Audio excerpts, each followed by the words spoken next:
दोस्तों आज मैं 30 डेज ऑफ नाइट के फर्स्ट पार्ट को एक्सप्लेन करने वाला हूँ। उम्मीद है आपको मूवी अच्छी लगेगी। मूवी की शुरुआत में हमें अलास्का के एक शहर को दिखाया जाता है जहाँ के लोग हर साल की तरह आने वाले 30 दिन की रात की तैयारियां कर रहे थे। ये सर्दियों का ऐसा मौसम था जब 1 महीने तक सूरज नहीं निकलता था और आज यहाँ सूरज का आखिरी दिन था। ज्यादातर लोग 30 दिन के लिए यहाँ फंसना नहीं चाहते थे, इसीलिए वे सब टाउन छोड़कर जा रहे थे। फिर हम एक स्ट्रेंजर को भी देखते हैं जो एक बड़े से जहाज से उस टाउन के पास आया था। अब दूसरी तरफ टाउन का शेरिफ एविन अपने दोस्त बिली के साथ एक ऐसी जगह पहुंचता है जहां किसी ने शहर के सारे सैटेलाइट फोन जला दिए थे।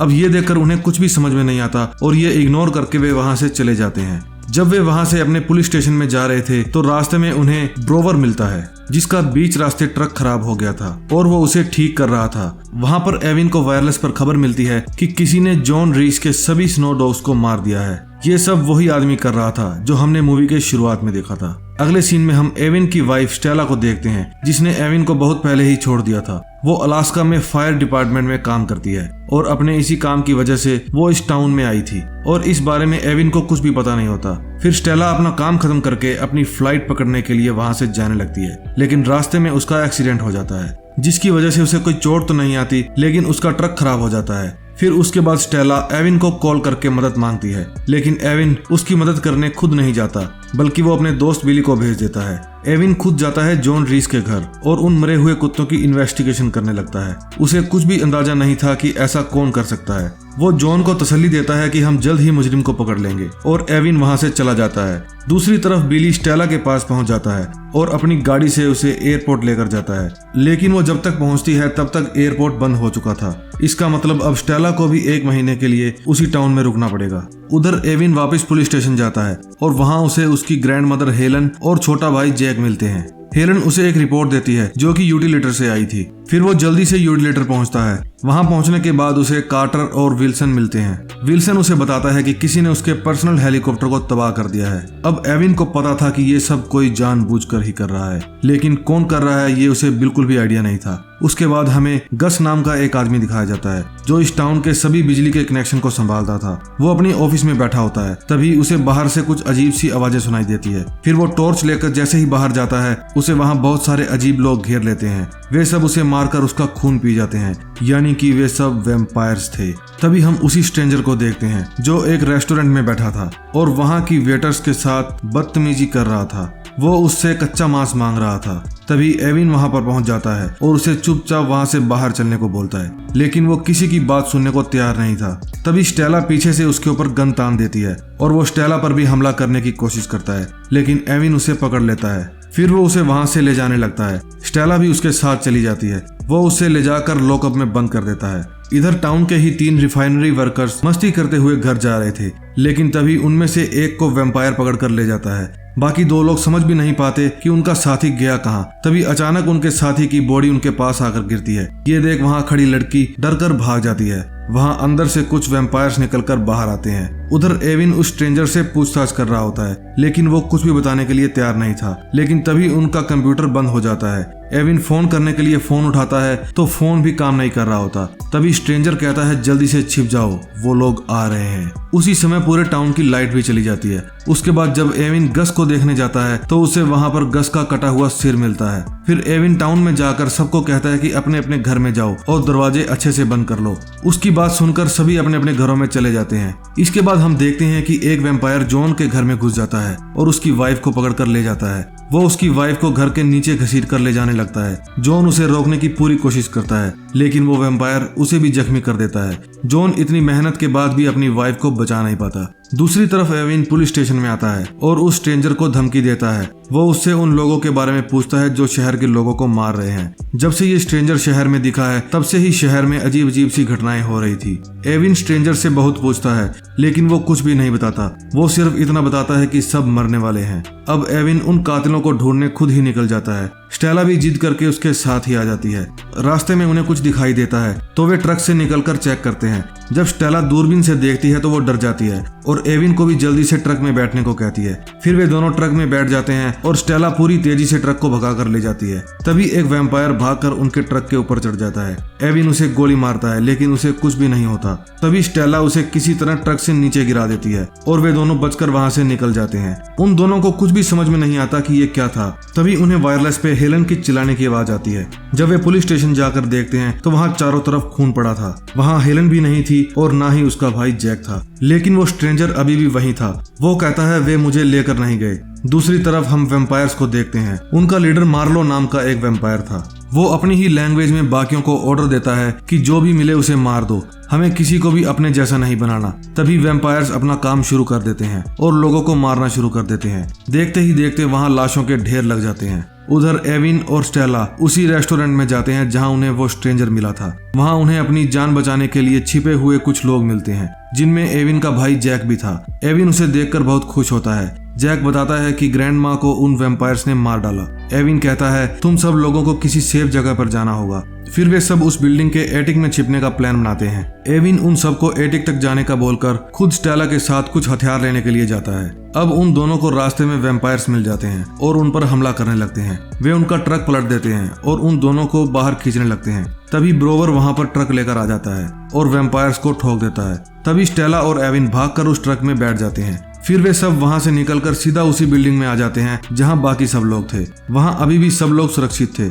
अब एविन उनसे कहता है कि उन्हें कुछ दिन तक यहीं पर छिप कर रहना होगा। उसके बाद वे पास के स्टोर से सारा जरूरी सामान लेकर यूटिलिटी तक चले जाएंगे, जहां वो पूरा महीना आराम से निकाल सकते हैं। दूसरी तरफ हम देखते हैं मार्लो उस स्ट्रेंजर के पास जाता है और उसे थैंक यू बोलकर उसकी गर्दन मरोड़ देता है। उधर उन लोगों को एटिक में छिपे हुए पूरे 6 दिन हो गए थे और 7वें दिन उन्हें घर के बाहर से एक औरत की आवाज सुनाई देती है जो मदद के लिए चिल्ला रही थी। एविन जब उसे देखता है तो उसे घर की छत पर वैम्पायर्स दिखते हैं। वो समझ जाता है कि ये सिर्फ उन्हें पकड़ने के लिए जाल बिछाया गया है। एविन फिर भी उसे बचाने के लिए घर से बाहर जाता है, लेकिन वे सब वैम्पायर्स उसे मार डालते हैं। एविन उसे नहीं बचा पाता, लेकिन एविन को घर के नीचे छुपा हुआ जॉन मिल जाता है। वो जॉन को बचाने के लिए बाहर निकालता है, लेकिन वो देखता है जॉन भी उनमें से एक बन गया है, क्योंकि जब वो अपनी वाइफ को बचाने के लिए घर के नीचे घुसा था तब एक वैम्पायर ने उसे जख्मी करके इन्फेक्टेड कर दिया था। अब जॉन एविन को काटने की कोशिश करता है, लेकिन एविन के पास कोई और चारा नहीं होता, इसलिए वो एक कुल्हाड़ी उठाकर जॉन का सर धड़ से अलग कर देता है। अब एविन घर के अंदर आ जाता है। क्योंकि उसे जागे हुए काफी वक्त हो गया था, इसलिए वो अब थोड़ी नींद लेना चाहता था।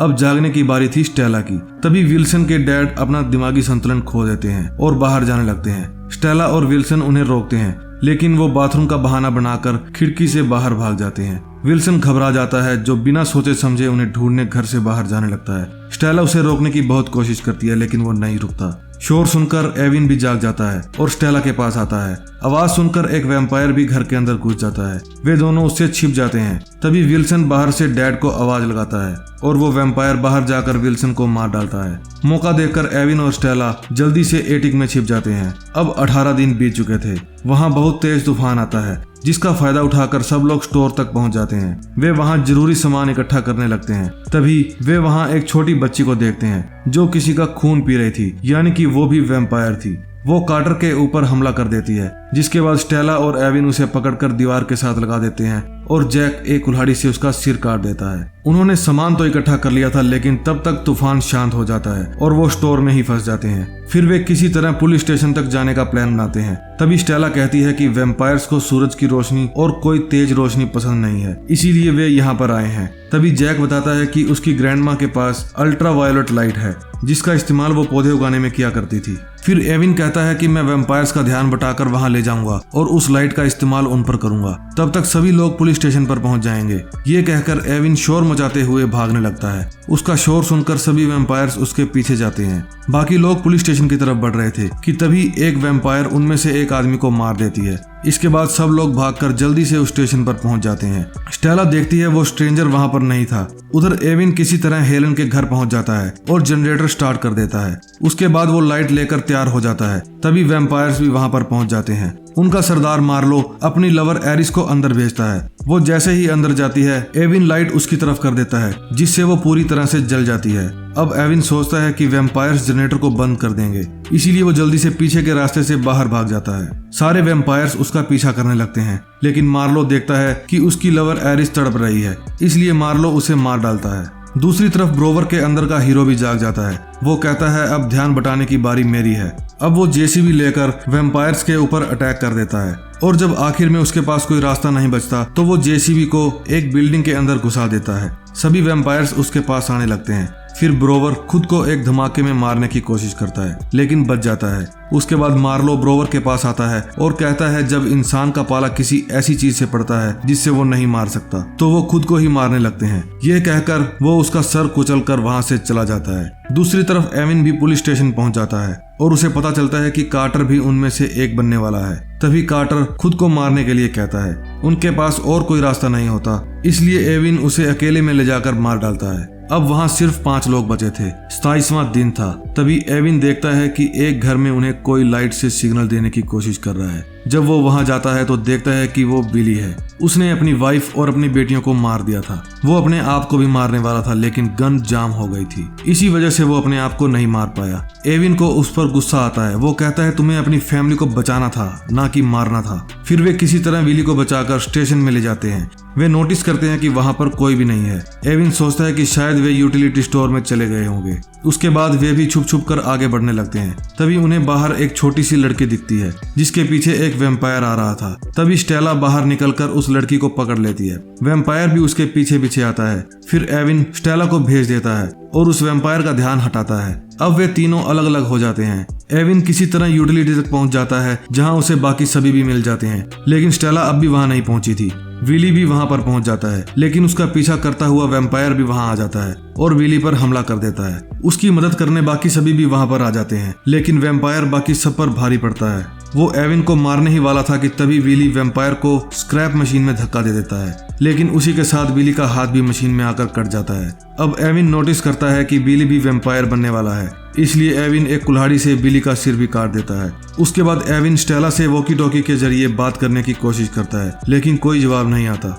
आज 30वां दिन और आखिरी दिन होता है। उन्हें किसी तरह आज का दिन और सरवाइव करना था। उसके बाद मार्लो सभी वैम्पायर्स को इकट्ठा करता है और कहता है हमने सदियों तक इंसानों से ये एहसास दिलाया है कि वैम्पायर सिर्फ एक बुरा सपना है, ये असली में नहीं होते। इसीलिए हमें यहाँ पर एक भी सबूत नहीं छोड़ना जिससे पता चल सके कि वैम्पायर्स होते हैं। फिर मार्लो पूरे टाउन में आग लगाने का ऑर्डर देता है। उधर एविन फिर से स्टेला से बात करने की कोशिश करता है और आखिरकार स्टेला भी उसे जवाब दे ही देती है। वो कहती है कि वो एक कार के नीचे छुपी हुई है। एविन उस कार को देख लेता है लेकिन सभी वैम्पायर्स वहां पर आ जाते हैं और तेल की पाइपलाइन को तोड़ देते हैं। इससे पूरे टाउन में तेल फैल जाता है और मार्लो उस तेल में आग लगा देता है। देखते ही देखते पूरा टाउन जलने लगता है। एविन को पता था कि स्टेला के पास बचने का कोई भी चांस नहीं है, क्योंकि अगर वो वहां पर छुपी भी रहे तो भी जलकर मर जाएगी और अगर वहां से बाहर निकली तो वैम्पायर्स उसे मार डालेंगे। अब एविन बहुत बड़ा और अहम फैसला लेता है। वो बिली की बॉडी से एक इंजेक्शन में रक्त भर लेता है और खुद को इंजेक्ट कर लेता है। देखते ही देखते अब वो भी बदलने लगता है।